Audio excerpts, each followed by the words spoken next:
दुनिया की सबसे खतरनाक घूमने वाली जगह जहां जाना हर किसी के लिए भी संभव नहीं, और अंटार्कटिका बर्फ से बना हुआ दुनिया का सबसे मिस्टीरियस कॉन्टिनेंट है। यानी कि जिस पर ना 1821 में सबसे पहला कदम रखा गया था, और इस जमीन पर हमारे टोटल 7 कॉन्टिनेंट्स हैं और अंटार्कटिका ही 5वें नंबर पर आता है जो बर्फ से पूरी तरह ढका हुआ है। और ये बर्फ से बना हुआ इतना बड़ा कॉन्टिनेंट है कि 5 किलोमीटर की गहराई तक ना ये बर्फ से ही ढका हुआ है। यानी कि ना इस अकेले कॉन्टिनेंट ने 97% हिस्से को कवर किया हुआ है। और अंटार्कटिका के इस बर्फ के हिस्से ने 1 करोड़ 36 किलोमीटर की जगह घेरी है, जिसमें कि 17 पाकिस्तान जैसे मुल्क और 4 हमारे इंडिया जैसे मुल्क आराम से फिट हो सकते हैं। और 60% फ्रेश वाटर का हिस्सा ना अंटार्कटिका में आइस शीट्स की शक्ल में मौजूद है। और सबसे ज्यादा स्ट्रेंज बात ये है कि चाहे गर्मी ही क्यों ना हो, यहाँ टेम्परेचर -50 डिग्री सेल्सियस से -90 डिग्री सेल्सियस ही रहता है। लाइक सीरियसली यार। और यही वो वजह है यहाँ जिंदगी की उम्मीद लगाना भी ना मात्र के बराबर है। अनदर फैक्ट इज यहाँ ATM मशीनें भी सिर्फ 2 ही हैं, और यहाँ गर्मियों में ना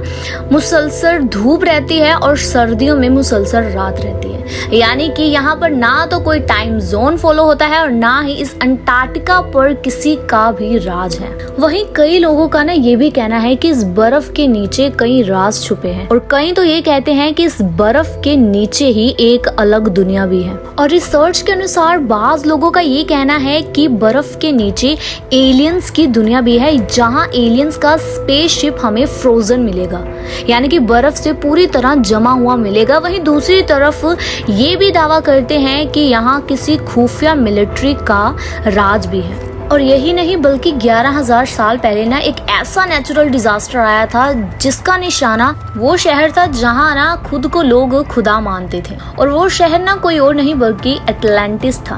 कहते हैं कि एटलांटिस शहर जो है वो अंटार्कटिका के ही बर्फ के टुकड़ों में ही कहीं छुपा हुआ है। स्पष्ट रूप में कहूँ ना तो बर्फ के इस कॉन्टिनेंट में ऐसे ऐसे राज छुपे हैं जिसके बारे में कुछ ही लोगों को पता होगा। यानी कि ना पिछले कुछ सालों से हमारा रिसर्चर्स और साइंटिस्ट ऐसे राज तराशने में लगे हुए हैं जिनके बारे में इन्होंने कुछ का तो पर्दाफाश कर दिया है, लेकिन कुछ राज ना ऐसे थे जो सुलझने के बजाय और उलझन में चले गए थे, यानी कि जो और मिस्टीरियस बन गए थे। 2009 में भी एक ऐसे ही रिसर्चर्स ने राज को पर्दाफाश किया जब उन्हें बर्फ के नीचे एक बिल्ली का स्केलेटन मिला। दरअसल ये बिल्ली कोई आम बिल्ली नहीं थी, दरअसल ये अंडे भी देती थी, और इस तरह की बिल्ली 2.5 करोड़ साल पहले ये जमीन पर रहती थी। और ऐसे ही एक और राज के ऊपर से पर्दा तब उठा जब 1911 में एक मीटेरॉइड मिला।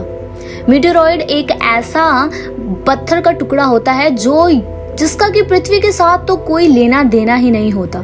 और रिसर्च के बाद ये जाना गया कि ये मीटेरॉइड का टुकड़ा यहाँ से नहीं बल्कि किसी और प्लेनेट से आया है। इसी तरह ना 2015 में भी एक और मीटेरॉइड मिलता है, और जो कि और कहीं से नहीं बल्कि मार्स से आया था, क्योंकि उस मीटेरॉइड से मिले बैक्टीरिया यहाँ कहीं नहीं पाए जाते सिवाय उस मार्स के। और अंटार्कटिका में एक ऐसी खौफनाक बात जो टेलर साइंटिस्ट ने डिस्कवर की थी कि यहाँ पानी की बजाय ब्लड फॉल होता था।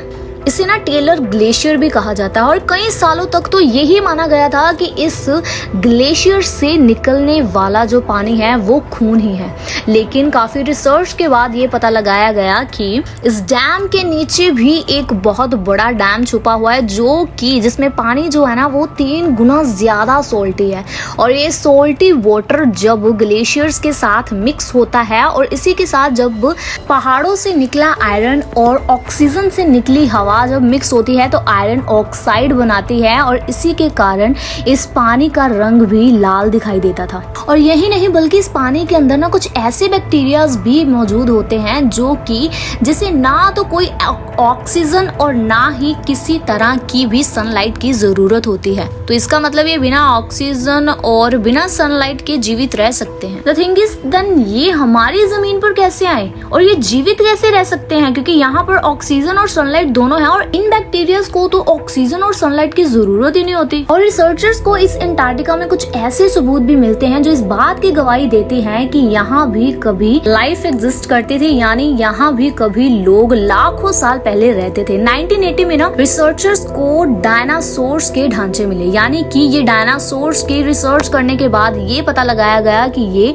70,000 साल पुरानी और भी प्रजातियां मिल चुकी हैं। तो कैसी लगी आपको अंटार्कटिका की ये खौफनाक मिस्ट्री? और इसी तरह और भी मिस्टीरियस और इंटरेस्टिंग फैक्ट्स जानने के लिए जुड़े रहिए हमारे चैनल के साथ। Thank you.